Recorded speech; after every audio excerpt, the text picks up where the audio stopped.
Hello friends, welcome to my channel. आज के इस वीडियो में हम वेल्डेबिलिटी के बारे में पढ़ेंगे। देखिए, वेल्डेबिलिटी बहुत ही इम्पोर्टेंट टर्म होता है। तो इस वीडियो में हम पढ़ेंगे पहले तो व्हाट इज वेल्डेबिलिटी, वेल्डेबिलिटी होता क्या है, फिर हम समझेंगे वेल्डेबिलिटी हमें कैसे डिटरमाइन करना है, कैसे वेल्डेबिलिटी हमें पता चलेगा। तो वेल्डेबिलिटी डिटरमाइन करने के लिए हमें कार्बन इक्विवेलेंट कैलकुलेट करना पड़ता है, तो वो चीज़ हम समझेंगे। कार्बन इक्विवेलेंट कैलकुलेट करके हम कैसे वेल्डेबिलिटी पता कर सकते हैं किसी मटेरियल का। और साथ ही इस वीडियो के अंदर मैं आपको एमएस माइल्ड स्टील का एक मटेरियल जो कि SF36 है और एसएस का एक मटेरियल SS304 का वेल्डेबिलिटी कैलकुलेट करके, कार्बन इक्विवेलेंट कैलकुलेट करके उनके एक वेल्डेबिलिटी का कंपैरिजन करूंगा। नॉर्मली कार्बन इक्विवेलेंट का फॉर्मूला तो आप लोग बहुत जगह देखे होंगे, बट किसी ने कैलकुलेट नहीं किया होगा। इस वीडियो में हम उसको लाइव प्रैक्टिकली कैलकुलेट करेंगे। माइल्ड स्टील का और SS304 का कार्बन इक्विवेलेंट कैलकुलेट करेंगे और उनके वेल्डेबिलिटी का कंपेरिजन करेंगे। तो वीडियो स्टार्ट करने के पहले मैं आपसे कहना चाहता हूँ, अगर आपने मेरे चैनल को सब्सक्राइब कर लिया है तो मेरे चैनल को ज्वाइन भी कर लीजिए। सब्सक्राइब करने के बाद आपको ज्वाइन का आइकॉन दिखेगा और वहाँ ज्वाइन का आइकॉन प्रेस करके एक छोटा सा अमाउंट पे करके आप मेरे चैनल को ज्वाइन कर सकते हैं और मुझे फाइनेंशियली सपोर्ट कर सकते हैं। तो शुरू करते हैं, व्हाट इज वेल्डेबिलिटी। वेल्डेबिलिटी को बहुत ही आसान भाषा में समझे तो ये मटेरियल की एबिलिटी होते हैं, कितने अच्छे से उस मटेरियल को हम वेल्ड कर सकते हैं। किसी मटेरियल को कितने अच्छे से वेल्ड कर पाए, उसकी वो उसकी वेल्डेबिलिटी होती है। तो यहाँ लिखा हुआ the ability of a material to be welded and retain its specified properties. मतलब किसी मटेरियल को हम कितना इजीली वेल्ड कर सकते हैं, और वेल्डिंग के बाद वो जो भी रिक्वायर्ड प्रॉपर्टी होनी चाहिए, वो सारी रिक्वायर्ड प्रॉपर्टी उसके अंदर हमें मिले, वो वेल्डेबिलिटी होता है। In simple words, weldability is how well a material can be welded. एक मटेरियल कितने अच्छे से वेल्डिंग किया जा सकता है विथ इंटेंडेड प्रॉपर्टीज। जो भी प्रॉपर्टीज हमें उस मटेरियल में रहनी चाहिए, उस प्रॉपर्टीज के साथ कितने अच्छे से वेल्डिंग कर सकते हैं, वही उसकी वेल्डेबिलिटी होती है। तो देखिए, वेल्डेबिलिटी कैसे डिटरमाइन करते हैं। तो इसके लिए हम कार्बन इक्विवेलेंट कैलकुलेट करते हैं। कार्बन इक्विवेलेंट का ये फॉर्मूला है। कार्बन इक्विवेलेंट का एक फॉर्मूला है जिसमें परसेंटेज ऑफ कार्बन को और परसेंटेज ऑफ मैग्नीज बाई 6 और परसेंटेज ऑफ कॉपर प्लस निकल बाई 15 और percentage of chromium plus Molly plus vanadium by 5 करते हैं और तीनों को जोड़ते हैं तो एक कार्बन इक्विवेलेंट हमें मिलता है। कार्बन इक्विवेलेंट का बेसिकली बहुत बड़ा फॉर्मूला है, बट ये सबसे कॉमन प्रैक्टिस में इतना बड़ा फॉर्मूला आप यूज कर सकते हैं और किसी मटेरियल का आप फिगर आउट कर सकते हैं कि उसका कार्बन इक्विवेलेंट क्या कैसा है, क्या कितना होगा, और उससे उसकी वेल्डेबिलिटी कैसी होगी, वो आप फिगर आउट कर सकते हैं। तो देखिए, कैलकुलेशन के बाद जो हम कैसे वेल्डेबिलिटी डिटरमाइन करेंगे, तो अगर कार्बन इक्विवेलेंट 0.4% के अंदर रहता है तो उस मटेरियल की वेल्डेबिलिटी अच्छी होगी, मतलब वो मटेरियल इजीली वेल्ड हो पाएगा विथ रिक्वायर्ड प्रॉपर्टीज। अगर वेल्डेबिलिटी हमको आता है 0.4 टू 0.5% के बीच में, तो उस मटेरियल की वेल्डेबिलिटी लिमिटेड या फेयर वेल्डेबिलिटी होगी, मतलब उसमें प्रीहीटिंग की जरूरत पड़ सकती है।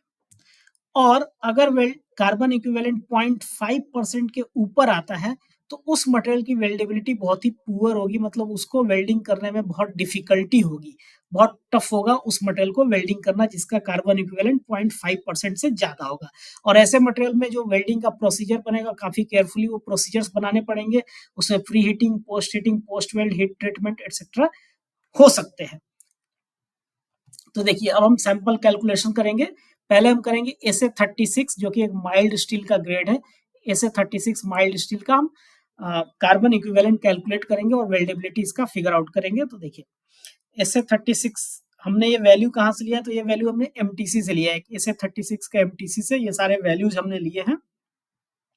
इसमें कार्बन का जो परसेंटेज है 0.25% है, मैग्नीज 0.80, क्रोमियम 0.20, मॉलिबेंडम 0.10, वेनेडियम 0.05, निकल 0.15 और कॉपर 0.20% है।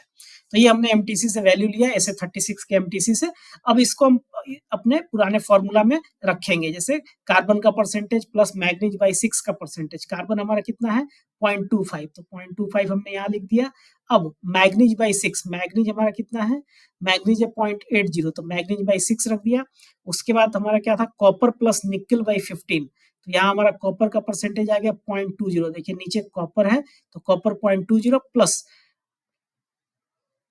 प्लस निकल जो है 0.15 है, सेकंड लास्ट, तो 0.15 हमने रख दिया। तो कॉपर प्लस निकल बाई 15, और फाइनली लास्ट में हमारा होगा क्रोमियम क्रोमियम मॉली वेनेडियम, ये लास्ट में हमारा क्या था, क्रोमियम मॉली और वेनेडियम बाई 5। तो क्रोमियम हमारा 0.20% है, यहाँ पे क्रोमियम 0.20 हमने यहाँ लिख दिया, मॉली है 0.10%, तो 0.10 लिख दिया हमने, और फाइनली वेनेडियम है 0.05, तो यहाँ 0.05 लिख दिया और डिवाइडेड बाई 5 कर दिया।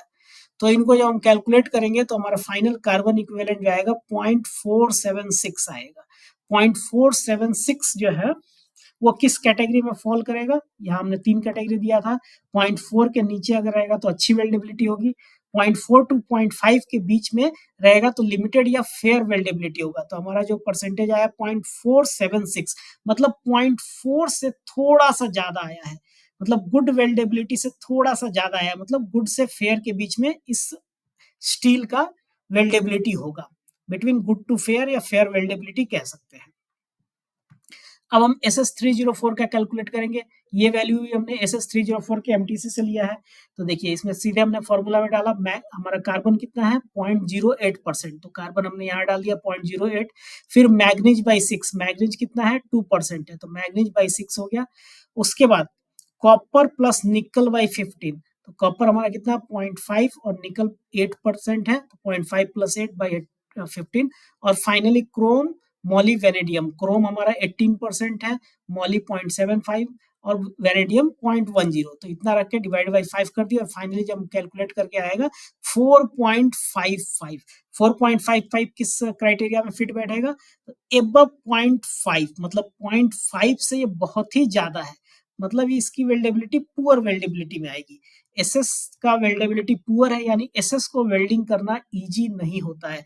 एक नॉर्मल वेल्डर जो एमएस की वेल्डिंग कर लेगा, लेकिन एसएस की वेल्डिंग में बहुत सारे चैलेंजेस, बहुत सारी डिफिकल्टीज आएंगी, क्योंकि एसएस का जो कार्बन इक्विवेलेंट है 4.55 और 4.55 जो हमारा 0.5% के कार्बन इक्विवेलेंट के क्राइटेरिया जो कि पुअर वेल्डेबिलिटी का है उससे बहुत ही ज्यादा है। 4.55 poor weldability, above 4.55 poor weldability. तो ये हमने एसएस और एमएस दोनों का कार्बन इक्विवेलेंट कैलकुलेट किया और दोनों के वेल्डेबिलिटी को कंपेयर किया, मतलब माइल्ड स्टील ज्यादा वेल्डेबल है, ज्यादा माइल्ड स्टील की वेल्डेबिलिटी SS304 के वेल्डेबिलिटी से बहुत ज्यादा अच्छी है।